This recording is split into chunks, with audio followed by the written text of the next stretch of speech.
Seorang pria berusaha menarik kaca mobil Alphard yang tengah terparkir.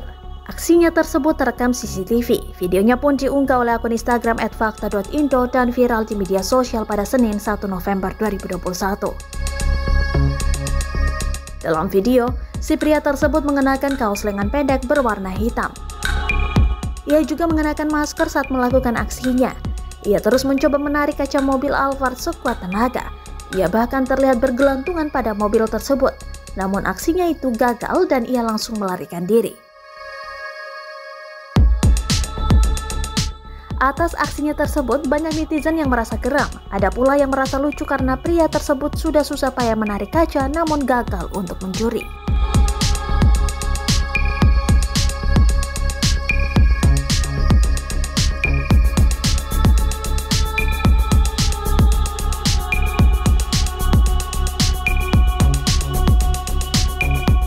Terima kasih sudah nonton.